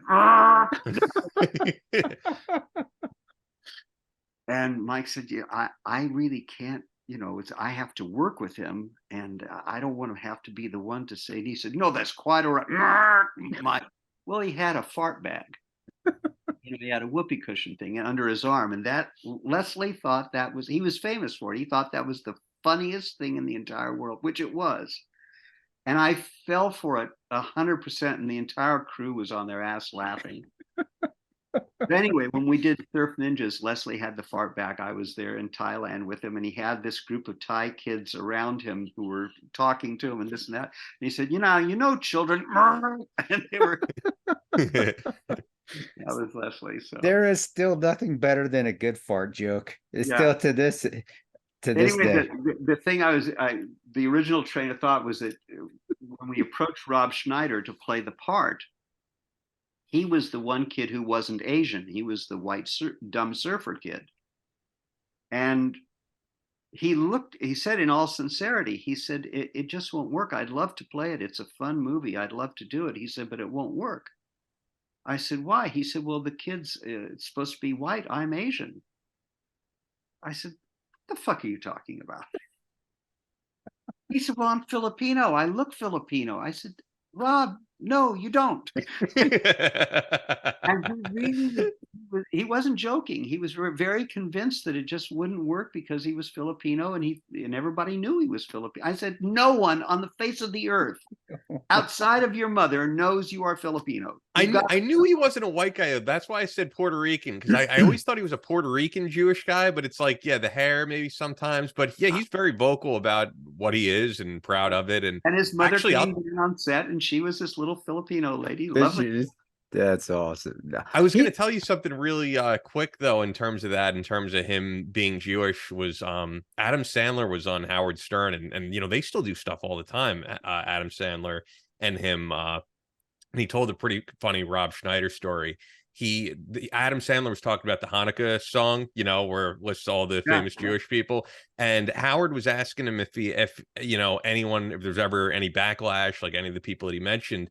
And he said him and Rob Schneider were out to dinner, and they met, I guess, who was the current owner of the Seattle Supersonics. Right. And, it has that line, the owner of the Seattle Supersonicas celebrates Hanukkah. And I guess that was the previous owner, because the guy went up to Adam Sandler and he was like, hey, that Hanukkah song with the owner of the Seattle Supersonicas celebrates Hanukkah.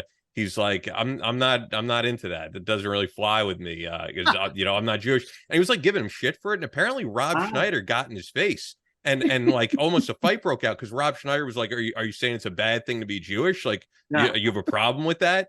And yeah, Rob Schneider was not pleased. No, Rob was nothing but fun, nothing but a nice guy. I couldn't say enough good things about Rob Schneider. He was just a thoroughly good guy. I could see him being a scrapper, especially a little Filipino. Yeah. I could see a little Filipino scrappiness going on.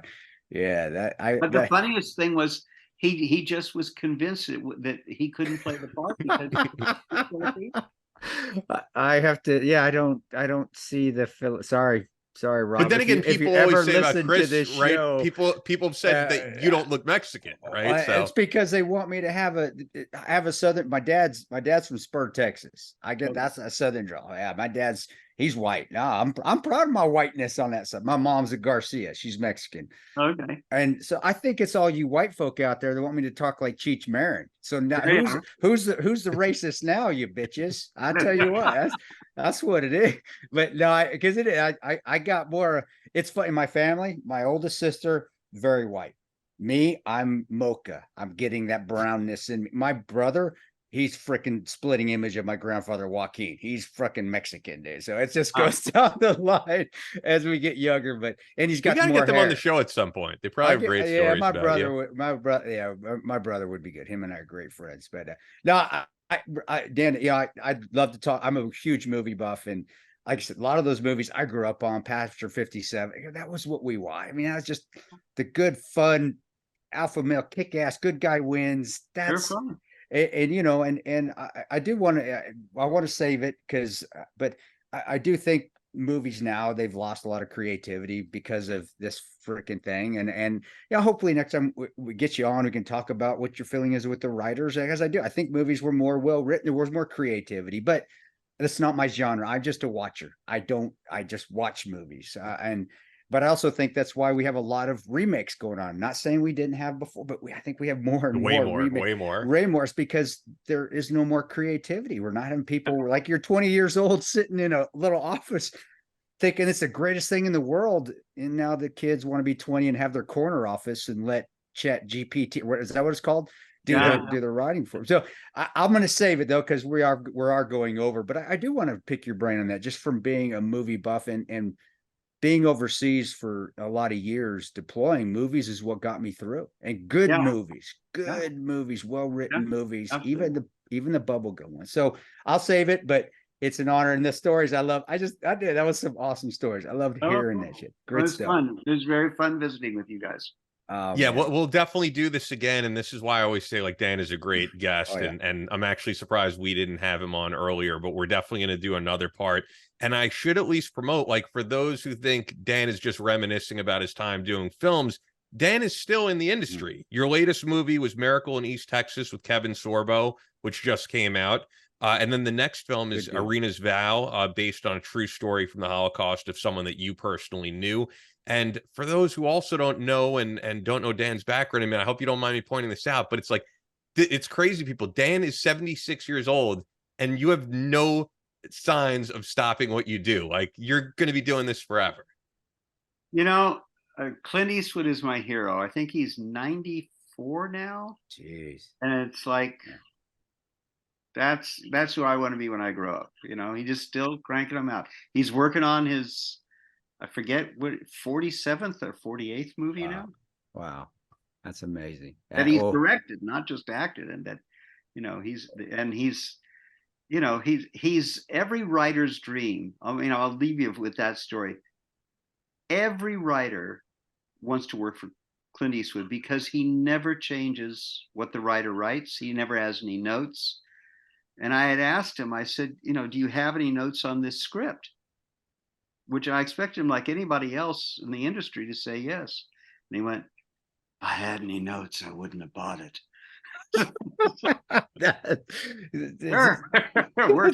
Let's get it on. All right, let's get this shit going. Yeah. That's awesome. Well, it is an honor, and I do want to mention thank you for your service too, brother. Back at you. No, it's an honor, and I love talking about the beginning too. At the beginning, we had at the beginning of the show, because it's go back to it. Leave y'all alone. Leave them alone. Let them go take care of business, and let's learn from them so we can stop this shit. That's because they know how to deal with it. Get the fuck out of the way. Let them roll them up and be done with it, and then we don't have to worry about it anymore. But again, you know, to your viewers and the guys who follow the show, write your Congress people and tell them exactly that, because it's gonna wind up on our doorstep if they don't clean it up over there. That's guaranteed. Yes, sir. Well, yeah. Thanks again so much, Dan. Really appreciate it, and thank you guys. Just stay in touch. That's all for this episode of Battle Line Podcast, but we're always posting new content on social media. Follow us on Instagram at Battle Line Podcast and on Twitter at Battle Line Pod. That's an order. Be sure to subscribe so you don't miss any new episodes up every Tuesday.